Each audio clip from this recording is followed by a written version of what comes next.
Day two, when Belinda told me about this place, I was like, is this for real? Because we're going. It's called the Island of the Dolls.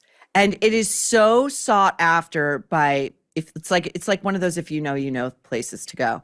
And it's so sought after that there are multiple fake islands of the dolls. There's only one real one, but it's like being in New York and like there's just like hustlers on the street going like, hey, want to buy a whatever, and you to get there you have to charter a boat, and these boats are like actually like they're I mean this not in insulting way, but like in a technical way. They're crude. They're made of wood. They're hand painted. They feel very homemade. I love them. They're paddled like these young men. They're not motorized. These young men paddle these things for miles and miles.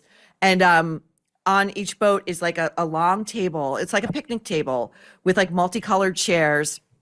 And some of these are they're hoax boats. They take you so far, and then they're like, here's the Island of the Dolls, and there's like one doll hanging, and you're like, no, this isn't it. Take me to the real one. And the first one we had was like, I can't do it. It's like there's like some sort of mafia running. This is just my supposition, just my own supposition. It's very strange. And so we had to go all the way back, and then we had to get in a car, and then we had to drive like 30 minutes to another part of town and another boat launch. And they said they would be able to take us to the real Island of the Dolls. And I wasn't so sure, but Belinda said, I have a really good feeling about this. And she was right. And so we began our second trip of the day.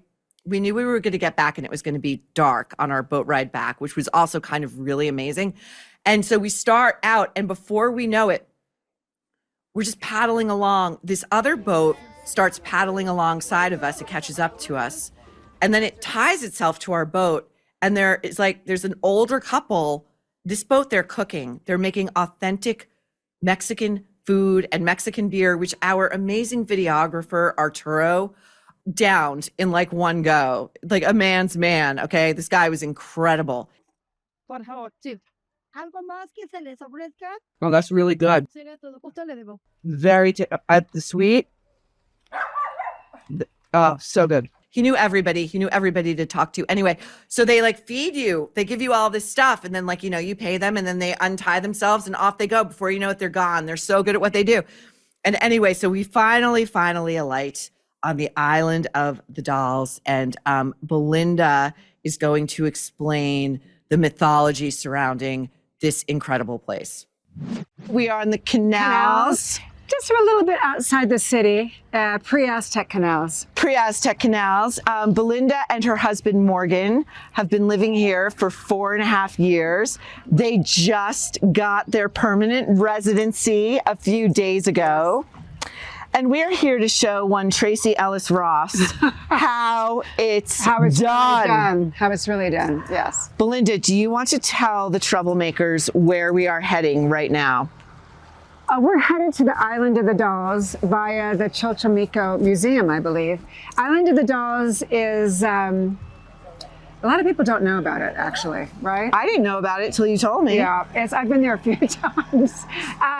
It's a whole story. I want to get my story straight before I actually talk about it, but it's pretty spooky. In essence, it is an island full of dead dolls. Yes. That are hanging everywhere. Yes. I think the story is there was this is all farmland, like little farms,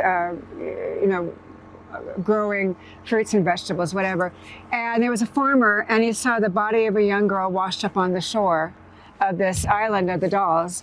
And he put dolls everywhere to ward off the evil spirits. And I think that might have been in the 60s or 70s. Mm-hmm. And since then, it's just been he had been adding dolls everywhere, trees, bushes, fences, everywhere. And I think he died the same way. Actually, I think he drowned. He drowned? Which is really spooky. Same place where the girl's body was found. So a lot of people, won't go to this island because they think it's cursed. But we're going. But we're gonna go, of course. Right, unlike Tracee Ellis Ross, who would probably be touring us around her pool, Her pool, right now at her hotel room. hotel. We're going to the Island of the Dead Dolls. Yes. We have some surprises there that will await. And also the thing about this island is it's such a there's dark tourism, right? There is dark tourism now. It used to be that you could spend the night. That's what I heard. So that's what I was hoping to do with you. Right. It would have been fun, but I don't think that's possible now for whatever reason. I wonder why. I do wonder why, but we're making a day trip out of it. Yes. There's a museum there. There's a museum on the way to the island. Oh, okay.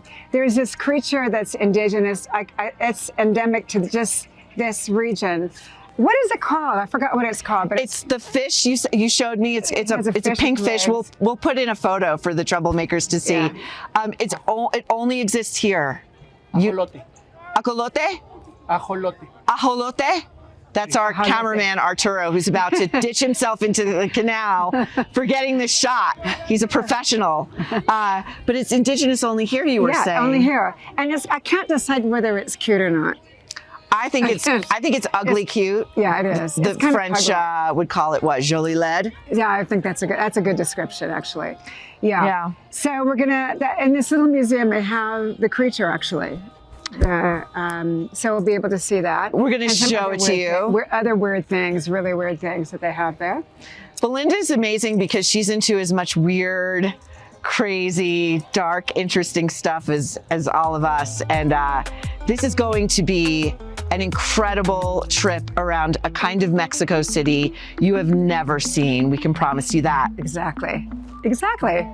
One of the things I really I loved multiple things about this place. I mean, they really take it seriously, this mythology, and the dolls really sort of begin to outdo each other in terms of like ghoulishness and, an attempt to shock. And in anticipation, I thought, I'll bet some of these dolls could use a good dry brushing because they're out in nature all day and all night in all kinds of inclement weather.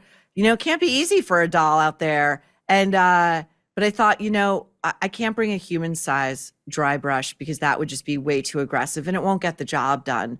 So instead I brought a toothbrush and got to work.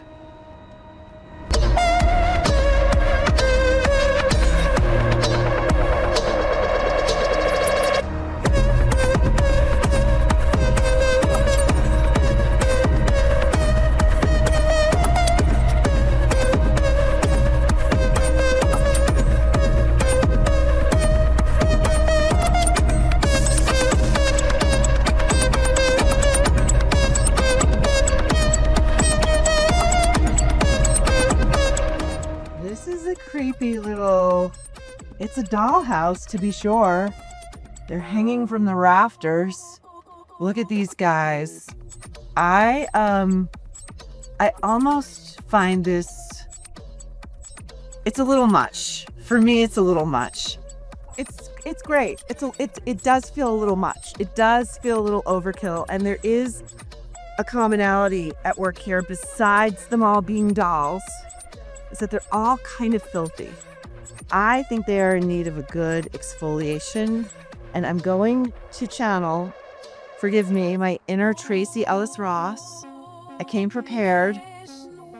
I brought an appropriately sized brush, and I am going to exfoliate these dolls because they need it. This is not adequate skincare, okay? Just saying. I'm doing what I can. I'm sacrificing my own skin health for the health of these dolls because we want the island of the dead dolls to live forever. There we go.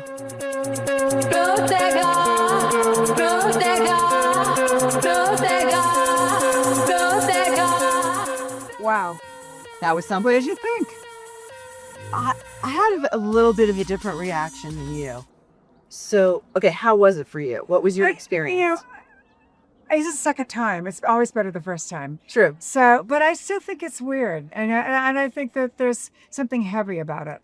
I was actually a little trepidatious because I thought there's going to be a lot of dark energy around this, a lot.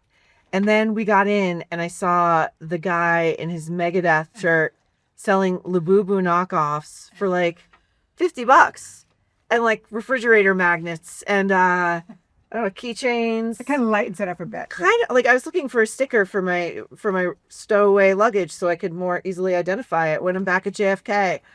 No luck. And then the other thing that struck me as strange is when we were leaving. I mean, there was some incredible stuff, and we captured like some incredible stuff. Yeah. That little girl who was saying goodbye to us, who must have been 8 or 9, and I was thinking to myself, she's the heiress. Sure.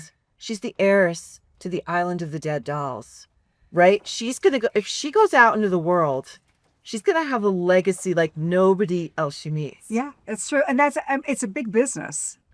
Well, It must I don't know be. how big it business, but it's a big business. They seem to do very well. Yeah, I mean, it was for this time of evening, and we're going to be getting back when it's dark. So it's a bit strange. Most people like to sit in the daytime. I would think it's during the week. It's not the weekend. So Yeah, it's Friday. There were like 10 people there.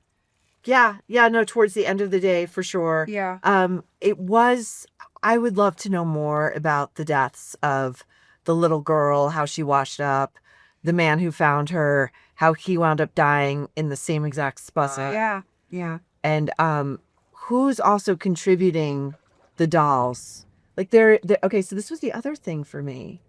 There's some very inventive staging of the dolls. There is. Kind of funny. Yeah, like I was It's saying funny. to you, it feels like it's a Funny. competition. Like, how can you freak out visitors? Like you were comparing it to the Blair Witch Project.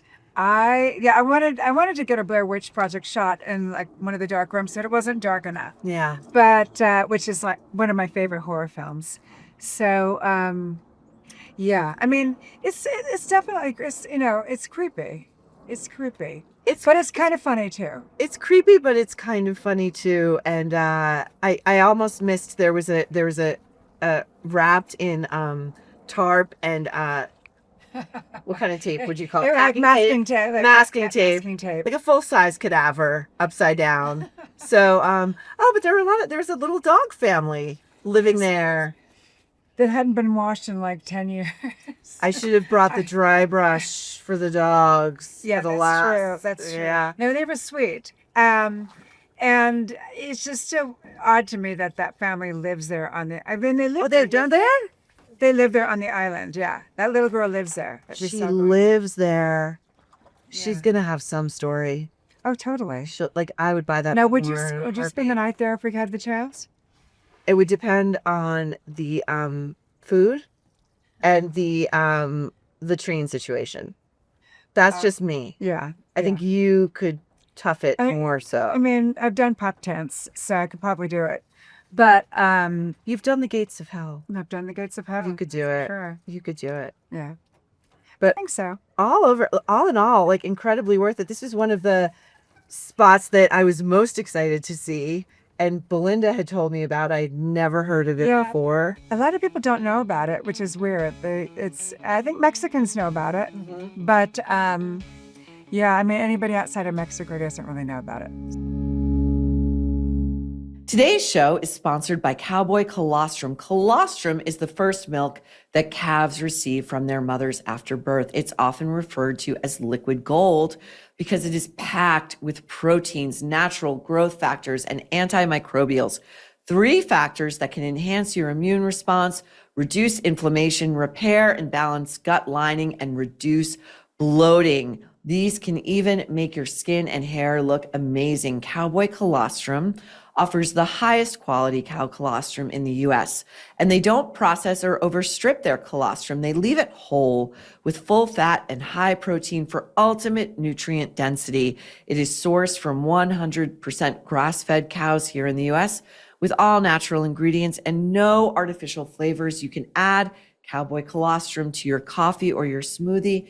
It's simple and it's easy to drink. I do it and I love it. You get a little frother and it's just a great whole little ritual. For a limited time, our listeners get up to 25% off their entire order. Just head to cowboycolostrum.com/Maureen and use code Maureen at checkout. That's 25% off when you use code Maureen at cowboycolostrum.com/Maureen. And then after you purchase, they are going to ask you where you heard about them. Please identify as a troublemaker and tell them that the nerve sent you.